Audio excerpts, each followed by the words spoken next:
नमस्कार दोस्तों, आज बात करेंगे कि क्या है चंबल एक्सप्रेस वे, जिसका नया नाम अटल प्रगति पथ या अटल प्रोग्रेस वे है। इसके साथ साथ हम नर्मदा एक्सप्रेस वे को भी देखेंगे। सबसे पहले जानते हैं कि ये चर्चा में क्यों है। तो चर्चा में इसलिए है कि अभी हाल में ही शिवराज सिंह सरकार की जो बैठक हुई थी कैबिनेट की 18 फरवरी और 14 फरवरी, उसमें नर्मदा एक्सप्रेस वे और अटल प्रगति पथ यानी अटल प्रोग्रेस वे को काम को तेज गति से करने की मंजूरी दे दी गई है। तो आइए हम दोनों ही जो एक्सप्रेस वे मध्य प्रदेश में बनने वाले हैं उनके बारे में विस्तार से संपूर्ण जानकारी प्राप्त करते हैं। सबसे पहले ये देखते हैं कि अटल प्रगति पथ क्या है, कहाँ से आरंभ हो रहा है, क्या लंबाई वगैरह है। तो देखिए, जो अटल प्रगति पथ है उसकी लंबाई 404 किलोमीटर है और ये मध्य प्रदेश के श्योपुर, मुरैना और भिंड जिले से 313 किलोमीटर की लंबाई से गुजरेगा। कहीं पर इसे 309 किलोमीटर लिखा गया है, लेकिन ये 313 किलोमीटर की लंबाई से गुजरने वाला है। और ये जो अटल प्रगति पथ है, ये चंबल नदी के किनारे किनारे मध्य प्रदेश के श्योपुर, मुरैना और भिंड जिले से गुजरता हुआ जो राजस्थान का शहर कोटा है और उत्तर प्रदेश का शहर इटावा है, इनको आपस में जोड़ने वाला है। इस एक्सप्रेसवे की लंबाई 404 किलोमीटर है, जिसमें से 309 या 313 किलोमीटर का हिस्सा मध्य प्रदेश में, 78 किलोमीटर का हिस्सा राजस्थान में और 17 किलोमीटर का हिस्सा ये उत्तर प्रदेश में होगा। और ये जो अटल प्रगति पथ है, ये मुख्य रूप से 6 लेन का बनाए जाने की संभावना है। एक चीज और भी हमें ध्यान रखना आवश्यक है कि जो अटल प्रगति पथ होगा, ये प्रमुख रूप से मध्य प्रदेश को उत्तर प्रदेश और राजस्थान से तो जोड़ेगा ही, इसके साथ साथ ये दिल्ली बड़ौदा एक्सप्रेस हाईवे जो है उसे भी कनेक्ट करेगा। इसके साथ साथ आगरा कानपुर हाईवे है, उसे भी कनेक्ट करने वाला है। सो अटल प्रगति पथ से भिंड, मुरैना, श्योपुर जिले के आसपास के जिलों की पूरी तस्वीर ही बदलने वाली है। क्यों बदलने वाली है ये तस्वीर? क्योंकि न सिर्फ ये एक्सप्रेसवे बनेगा, बल्कि इसके आसपास टाउनशिप डेवलप होगी, कृषि उत्पाद केंद्र बनेंगे, खाद्य संस्करण केंद्र बनेंगे, शिक्षा केंद्र बनेंगे, रिसोर्ट्स बनेंगे, एंटरटेनमेंट जोन बनेगा, जिससे क्या होगा, इस पूरे इलाके में तेज गति से प्रगति होगी। ये इसका नक्शा है। अगर आप ध्यान से इसे देखेंगे तो ये चंबल नदी है और चंबल नदी के पैरेलल में मध्य प्रदेश के श्योपुर, मुरैना और भिंड जिले में होता हुआ ये जो एक्सप्रेस वे है, ये राजस्थान से होता हुआ उत्तर प्रदेश के इटावा को कनेक्ट करने वाला है, बूंदी। तो ये बेसिकली इसका नक्शा है जो आपको ध्यान रखना है। फिर इसके उपरांत थोड़ा सा इसका और डिटेल देख लेते हैं। तो इस प्रोजेक्ट की जो लागत है वो है 8,250 करोड़ रुपए। और ध्यान रखने वाली बात यह है कि इसे हाल में ही जो केंद्रीय परिवहन, सड़क परिवहन, राजमार्ग मंत्री हैं नितिन गडकरी जी, उन्होंने अटल प्रगति पथ को भारतमाला प्रोजेक्ट में, भारतमाला परियोजना में शामिल करने की मंजूरी प्रदान कर दी है। तो ये बहुत अच्छी चीज है। और इस परियोजना के तहत राज्य सरकार की ओर से निःशुल्क भूमि उपलब्ध कराई जाना है। तो भूमि अधिग्रहण वगैरह आरंभ इस योजना के लिए हो चुका है। भूमि अधिग्रहण ऑलरेडी हो गया है।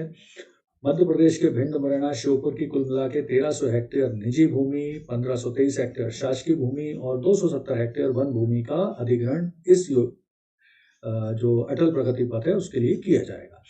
और इस अधिग्रहण के पश्चात इस भूमि को राष्ट्रीय राजमार्ग प्राधिकरण को सौंपा जाएगा, जो इसमें इस योजना को बनाएगा, इस एक्सप्रेसवे को बनाएगा। इस प्रकार 3093 हेक्टेयर भूमि प्रभावित हो रही है। थोड़ी सी समस्या भी अभी ये आ रही है कि बहुत सारे किसान सरकार को अपनी भूमि देने में इच्छुक नहीं है। उसकी वजह यह है कि उनको जो भूमि मिल रही है वो शायद चंबल के दूसरे स्थानों पर मिल रही है, जो उतनी ज़्यादा उपजाऊ नहीं है।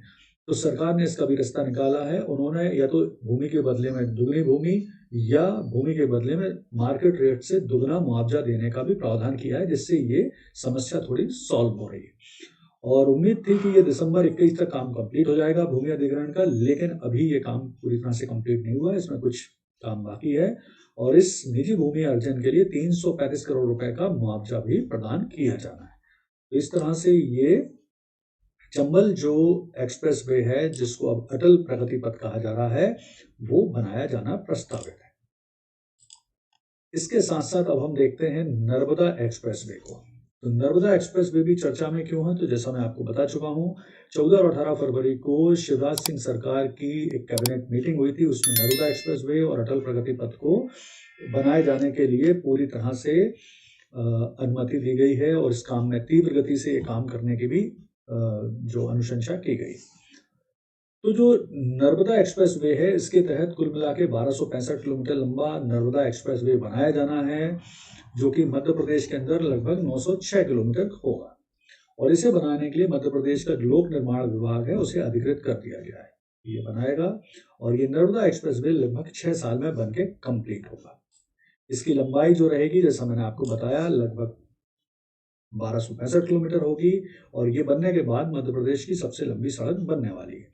और इसे बनने के बाद एक और फायदा होगा, छत्तीसगढ़ सीधा सीधा गुजरात से जुड़ जाएगा और बाद में फिर छत्तीसगढ़ से उड़ीसा को भी कनेक्ट करेंगे, तो एक तरह से उड़ीसा ही गुजरात से कनेक्ट हो जाएगा। तो इस तरह से, और बाद में फिर इस सड़क को अहमदाबाद तक बढ़ाएंगे, तो ये गुजरात से बहुत अच्छी तरह से कनेक्टिविटी इसकी रहेगी। फिर अन्य सड़कों को भी इससे जोड़ेंगे, तो ये निश्चित तौर पर बहुत अच्छा प्रोजेक्ट बन जाएगा। ये थोड़ा सा प्रोजेक्ट का मैप है। तो ये देखिए छत्तीसगढ़ है, ये गुजरात है।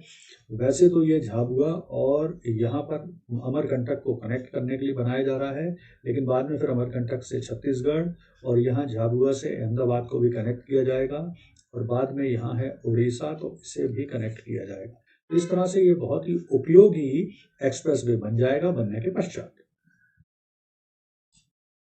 आगे देखते हैं इसकी लागत। तो इस की नर्मदा एक्सप्रेस वे की लागत है लगभग 31,000 करोड़ रुपए आएगी, यानी 25 करोड़ रुपए में प्रति किलोमीटर बनाया जाएगा। इसके बाद सड़क के दोनों ओर 100 मीटर का राइट ऑफ भी बनाया जाएगा, मतलब जगह छोड़ी जाएगी। डीपीआर, इस प्रोजेक्ट की ऑलरेडी डीपीआर बन चुकी है नर्मदा एक्सप्रेस वे की, और इसका जो काम है वो अमरकंटक के कबीर चबूतरा से शुरू होगा और झाबुआ मध्य प्रदेश तक, यानी मध्य प्रदेश गुजरात सीमा तक बनाया जाएगा।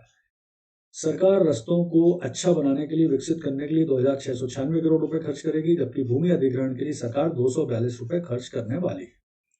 प्रस्तावित जो नर्मदा एक्सप्रेस वे है वो कबीर चबूतरा अमरकंटक से आरंभ होकर डिंडोरी, जबलपुर, अब्दुल्लागंज, बुंदरी, नरसिंहपुर, संदलपुर, कर्नावत, इंदौर, धार, सरदारपुर, झाबुआ, मध्य प्रदेश गुजरात सीमा तक प्रस्तावित है और इसकी लंबाई रहेगी 1265 किलोमीटर, मध्य प्रदेश में 906 किलोमीटर।